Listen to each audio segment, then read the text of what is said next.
Abdoul Aziz Dieng, je m'occupe entre autres des rencontres professionnelles de la Biennale de Dakar, édition 2022. C'est la première édition officielle de rencontres professionnelles dans la Biennale de Dakar. C'est qu'au-delà des questions esthétiques qui seront au centre des préoccupations, nous discuterons d'un certain nombre de thèmes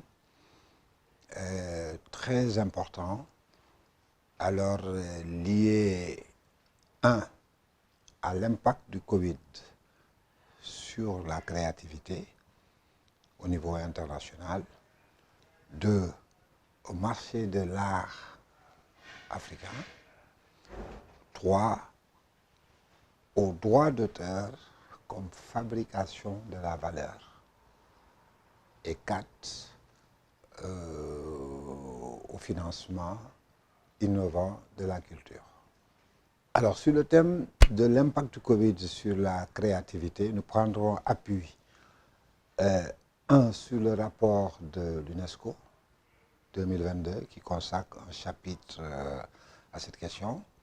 Nous prendrons appui sur les travaux de l'Organisation mondiale de la propriété intellectuelle, OMPI, qui en mai organisera une rencontre avec tous les États membres des Nations Unies pour discuter de cette question. Nous prendrons appui sur une étude de la CISAC. La CISAC, c'est la Confédération internationale des sociétés d'auteurs-compositeurs, sur l'impact du Covid sur les arts visuels. Nous enregistrerons également des témoignages d'artistes locaux et d'opérateurs locaux pour parler des expériences nationales, l'expérience du Sénégal en matière de résilience dans le domaine des arts visuels. Au-delà des questions esthétiques, il faut tout simplement que les artistes réussissent à vivre de leur art. Ça, c'est basique. Deuxièmement, il faut que l'art, ce n'est pas un slogan, puisse participer au développement économique de notre pays et à son rayonnement. Tous les chiffres aujourd'hui montrent que l'art africain est en train d'exploser sur le plan mondial, mais il faut encadrer ça, il faut booster cela parce que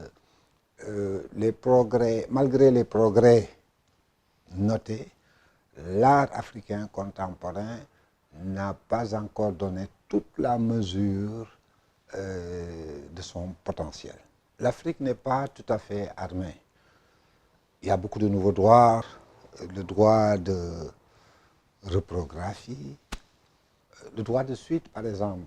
J'aime bien m'appesantir sur cet exemple. C'est un droit qui dispose que l'artiste doit être associé au succès commercial de son œuvre, d'un pourcentage sur toutes les reventes successives de son œuvre, passé la première vente. Ce droit existe par exemple en France depuis les années 20. 80 et quelques pays, dont le Sénégal, reconnaissent maintenant ce droit, mais ce n'est pas encore universel. Et comme le principe de la réciprocité joue, quand des œuvres d'artistes sont revendues en Europe et que leur pays ne reconnaît pas ce droit, les artistes ne peuvent pas bénéficier de cela.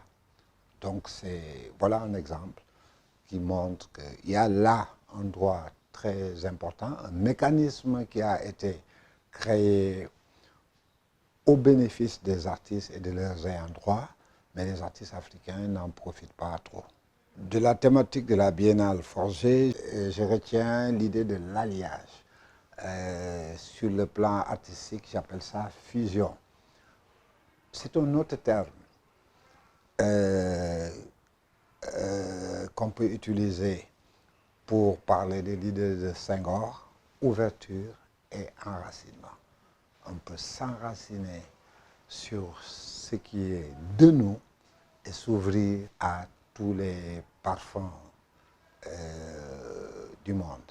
C'est à cette condition qu'on peut être présent dans l'universel sans s'y perdre.